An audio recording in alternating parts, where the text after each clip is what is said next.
Le convoi ferroviaire était à l'arrêt depuis des heures, mais l'inactivité régnait dans le wagon de transport. Les passagères s'entassaient côte à côte sur des bancs de bois étroits, le dos raide, les mains croisées sur leurs genoux ou agrippées aux quelques effets personnels qu'il leur restait. La poussière dansait dans les fines traînées lumineuses qui filtraient par les interstices. Plus personne ne parlait à voix haute, les murmures suffisaient. Elles étaient bien trop épuisées, affamées et anxieuses. Pendant 3 jours, les rumeurs avaient circulé d'un bout à l'autre du wagon comme des marchandises de contrebande. On racontait que les Américains ne nourrissaient les prisonniers qu'afin de les maintenir juste en vie. On disait que les camps débordaient. On prétendait qu'en cas de plainte, leur sort empirait. La vérité était insaisissable. À ce stade, la vérité était devenue un luxe. Lena Bauer était assise près de la paroi, son manteau roulé sous sa tête en guise de coussin. Elle avait 26 ans, jadis comptable à Stuttgart avant que le conflit n'anéantisse toute trace de normalité. En face d'elle se tenait Martha Weiss, d'au moins 15 ans, son aînée, au visage anguleux et au regard fatigué qui n'attendait plus aucune bienveillance du monde. Lorsque les portes s'ouvrirent enfin, la lumière vive du soleil projeta une clarté si soudaine et intense dans le wagon que plusieurs femmes portèrent leurs bras devant leurs yeux pour se protéger. Des soldats américains se tenaient à l'extérieur, sans crier ni se presser, attendant simplement. L'un d'eux, un sergent de grande taille aux manches retroussées et au visage hâlé, observa l'intérieur du wagon et prononça, dans un allemand appliqué, « Côte zéro nourri ». Le mot, d'une banalité frappante, en devenait presque suspect. Les femmes descendirent une à une, leurs bottes crissant sur le gravier. Un vent chaud traversa la cour du camp. Il apportait avec lui l'odeur de l'herbe fraîchement coupée, de l'huile moteur et d'autres choses encore. Quelque chose de riche, de savoureux, presque irréel, de la nourriture. Pas une soupe diluée, pas des navets bouillis, pas du pain rassis échangé de main en main. De la vraie nourriture. Les femmes se regardèrent sans rien dire. L'espoir était périlleux après tant de déceptions. On les mena à travers le camp, longeant des rangées ordonnées de baraquements en bois peint d'une couleur pâle qui accrochait le soleil de l'après-midi. L'endroit ne ressemblait en rien à ce qu'elles avaient imaginé. Certes, il y avait des clôtures et des gardes armés, mais aussi des cordes à linge, des bancs, des jardinières près d'une entrée et un poste médical aux vitres propres. Tout semblait organisé. Paisible, trop paisible, pensa Lena, comme si on ne leur montrait que ce que les Américains désiraient qu'elles voient. À l'enregistrement, chaque femme déclara son nom, son âge et son ancienne profession. Un jeune employé américain consignait tout cela d'un geste vif et exercé. « Cotin », répéta-t-il, levant les yeux vers Lena. Elle hocha la tête, il esquissa un léger sourire. « Elles ont envoyé Scott Deus. » Ce commentaire, d'un pragmatisme déconcertant, la laissa étrangement désorientée. Elle s'était préparée au mépris, non à la conversation. Après l'enregistrement, les femmes furent guidées vers la salle à manger. L'odeur s'intensifiait à chaque pas. Martha, marchant aux côtés de Lena, marmonna à voix basse « Ne te fie pas à l'odeur. Ça pourrait être pour les gardes. » Lena était presque d'accord. Puis elles entrèrent. Le silence se fit autour d'elles dans la pièce. De longues tables en bois s'étendaient d'un bout à l'autre de la salle. Des plateaux métalliques brillants étaient empilés près de l'entrée. De la vapeur s'élevait en volutes blanches de la ligne de service. Des cuisiniers américains s'affairèrent derrière le comptoir, portant des casseroles, versant des boissons, soulevant des couvercles, et sur les assiettes déjà disposées aux premières tables, du steak. Pas un simple déchet, ni du cartilage, mais une véritable tranche de viande de bœuf roussie sur les bords, accompagnée de purée de pommes de terre et de haricots verts. Pendant une seconde gelée, aucune des femmes ne bougea. L'une d'elles, une blonde mince nommée Ingrid, laissa échapper un rire nerveux. « C'est ça la nourriture de prison ?» murmura-t-elle incrédule. Une autre femme fixa le plateau devant elle avec une telle intensité qu'elle en oublia de cligner des yeux. Martha s'arrêta complètement. Lena pensa que c'était peut-être une erreur. Peut-être que ces assiettes appartenaient aux officiers. Peut-être qu'elle s'était égarée dans la mauvaise pièce. Peut-être qu'à tout moment, quelqu'un allait crier et retirer la nourriture. Au lieu de cela, le sergent américain aperçu à l'entrée du train désigna les tables. « Asseyez-vous où vous voulez, dit-il. Vous aurez besoin de force. » Personne ne s'assit. Les femmes restèrent immobiles comme si le sol lui-même était devenu incertain sous leurs pieds. Finalement, l'un des cuisiniers, un homme aux épaules larges, vêtu d'un tablier blanc, déclara avec un haussement d'épaules « Ça refroidit comme n'importe quel autre repas ». Cela rompit l'enchantement. Lentement, avec raideur, les femmes se dirigèrent vers les tables. Lena s'assit en face de Martha et se laissa tomber sur le banc comme si elle pénétrait dans une église. De près, le steak semblait encore plus incroyable. Du jus s'était accumulé sur un côté. Une noisette de beurre fondait sur les pommes de terre. Il y avait même du pain. Elle regarda autour de la table. Personne ne tendait la main vers une fourchette. « Côte 8 » murmura Ingrid. Martha plissa les yeux. « Côte 9 » Lena ne répondit pas. Elle souleva sa fourchette de doigts légèrement tremblant, coupa un petit morceau, puis le porta à sa bouche. La saveur l'empêcha de respirer. C'était chaud, tendre, salé. Pendant une seconde insoutenable, des larmes inondèrent dans ses yeux, non pas parce que cela faisait mal, mais parce que ce n'était pas le cas. Parce que cela rappelait quelque chose d'une autre vie, quelque chose d'avant la peur, avant les longues nuits, avant l'incertitude sans fin. Autour de la table, les autres commencèrent aussi à manger. D'abord avec prudence, puis plus vite.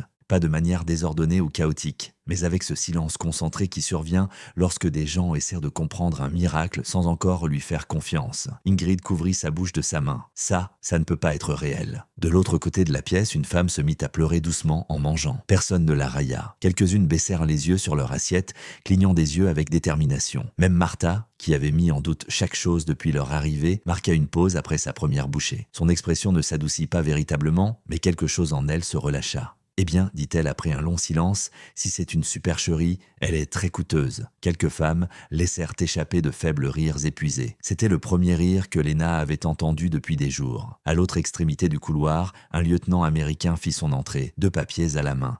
Il paraissait plus jeune que Lena ne l'avait imaginé, avec des yeux graves et un visage fatigué qui laissait entendre qu'il avait lui aussi trop vu de la guerre. Il parla brièvement avec le sergent puis s'adressa à la pièce en allemand, avec un accent prononcé, mais suffisamment compréhensible. « Côte 13, déclara-t-il. « Côte 14, les femmes écoutèrent, sans lever les yeux de leur plateau, puis le lieutenant ajouta, presque comme une considération après coup, « Côte 15, cela retint leur attention. » Plusieurs têtes se levèrent d'un coup. Le lieutenant parut légèrement gêné par cette réaction. « C'est du bœuf, Exley, expliqua-t-il. De l'approvisionnement local, puis il tourna les talons et s'éloigna, comme si cela n'avait rien d'extraordinaire. Mais pour les femmes dans cette pièce, c'était extraordinaire. Non pas parce que c'était luxueux, ni parce que cela effaçait le fait qu'elles restaient prisonnières derrière des barbelés, mais parce que cela brisait l'image qu'elles s'étaient forgée. Elles s'attendaient à la faim comme punition, à la misère comme politique. Elles s'étaient préparées à s'endurcir complètement. Au lieu de cela, on leur avait tendu des plateaux en acier avec du steak et des pommes de terre en leur disant de manger pendant que c'était chaud. Cette confusion demeura avec elles bien après la fin du repas. De retour à la baraque ce soir-là, les femmes s'assirent sur leurs couchettes sous des lumières cire faibles, discutant du repas à voix basse. C'était pour le spectacle, insista l'une. Côte 19, répliqua une autre. Côte 20, côte 21, dit Martha depuis le coin. La lâche ou côte 22. Lena était allongée sur la couchette supérieure et fixait les planches du plafond. Elle souhaitait rester prudente. Elle savait qu'il ne fallait pas bâtir d'espoir sur un seul repas. Pourtant, le goût de ce steak persistait, non seulement dans la mémoire, mais aussi par son effet sur la pièce. Des femmes qui étaient arrivées, prêtes à l'humiliation, avaient, pendant une demi-heure, semblé stupéfaites et réduites au silence par une simple dignité. Le lendemain matin, la routine commença. Appel, affectation, tâches de nettoyage, examens médicaux. Le camp n'était pas un paradis. Les règles étaient trop strictes. Le travail était réel. L'intimité était limitée. La liberté, bien sûr, n'existait pas au-delà des barbelés. Mais la cruauté attendue n'apparut jamais sous la forme qu'elles avaient imaginée. Les repas étaient réguliers. L'infirmerie était propre. Des lettres pouvaient être écrites et finalement reçues. Une femme souffrant d'une toux persistante fut envoyée se faire soigner au lieu d'être ignorée. Une autre, dont les chaussures étaient usées, reçut une paire de remplacements après inspection. Même Martha cessa de prédire une catastrophe à chaque heure. Bien qu'elle n'ait jamais complètement abandonné ses soupçons, elle en parlait moins. Une semaine après leur arrivée, Lena fut convoquée au bureau du camp en raison de son expérience en comptabilité. Là, elle trouva des registres, des listes de fournitures, des attributions de travail et des décomptes de rations étalés sur un bureau. Un administrateur civil lui désigna une chaise et lui dit « Asseyez-vous, vous pouvez aider à trier l'inventaire alimentaire. » Inventaire alimentaire. Lena faillit sourire de l'ironie. Le même système qui l'avait stupéfaite le premier jour faisait maintenant partie de son travail quotidien. Elle enregistrait les livraisons de farine, de pêche en conserve, de lait en poudre, de haricots, de pommes de terre et parfois de viande. Tous les dîners n'étaient pas composés de steak, loin de là. La plupart étaient simples et pratiques. Mais la nourriture était constante, mesurée et bien meilleure que ce que les rumeurs de famine avaient laissé entendre. Un après-midi, alors qu'elle mettait à jour les chiffres des rations, Lena demanda à l'administrateur pourquoi le premier repas avait été si généreux. Il la regarda par-dessus ses lunettes comme si la réponse était évidente. « Code 24 », a-t-il précisé. Code 25, elle s'attendait à plus. C'était tout. Pas de discours, pas de propagande, aucune grande justification, juste une décision pragmatique émanant de personnes habituées à voir des détenus affamés descendre du train. Cette réponse la perturbait davantage que n'importe quelle déclaration officielle. Il était plus aisé de s'opposer à la cruauté qu'à une simple décence. La cruauté confortait vos certitudes, tandis que la décence vous contraignait à reconsidérer vos positions. Des mois s'écoulèrent. L'été s'épaississait autour du camp. Les détenus s'habituèrent à une routine insolite, alternant tâches, discussions vespérales, colis de la Croix-Rouge, rumeurs sur la fin du conflit et une lente reprise de poids sur leurs visages émaciés. L'histoire du premier repas devint une légende du camp. Les nouvelles arrivantes la prenaient à voix basse. « C'est vrai ? Ils ont vraiment servi du steak ? Qu'avez-vous fait ?» Et à chaque fois, une personne qui avait assisté à la scène répondait avec une forme ou une autre du même souvenir abasourdi. « Nous n'avons fait que fixer l'assiette. » Parfois, Ingrid la mimait, écarquillant les yeux et se pétrifiant, un plateau invisible à la main, faisant rire les autres. Même Martha, malgré ses efforts pour ne pas encourager la sentimentalité, avoua un jour « Je croyais que c'était une erreur jusqu'à la deuxième bouchée. Devant Biodaketazwa ».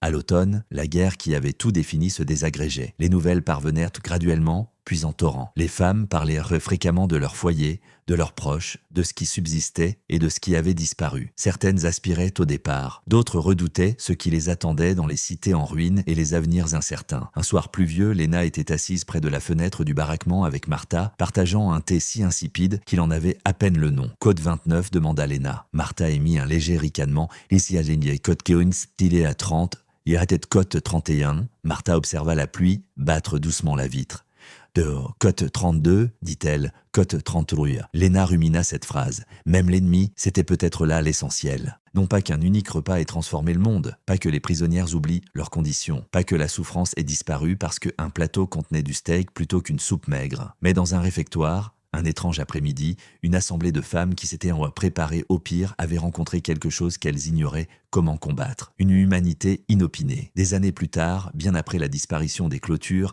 et le rangement des uniformes, Léna se souviendrait encore de cette première vision. Pas le train, pas les formalités, pas la peur, les assiettes, la vapeur s'en échappant, le silence dans la pièce et le murmure stupéfait d'Ingrid, cote 34. Chaque fois qu'elle racontait l'anecdote, les gens la croyaient exagérée. Ils riaient doucement, attendant la chute. Il n'y en avait pas. Seulement la vérité qu'à l'occasion, l'histoire ne s'écrit pas avec de grands discours ou des batailles célèbres, mais à travers de petits instants qui reconfigurent la perception du monde chez un individu. Un plat, une pause, un morceau de viande sur un plateau métallique, et un groupe d'exhaustes pétrifiés, réalisant que la réalité était devenue plus extraordinaire que n'importe quelle rumeur.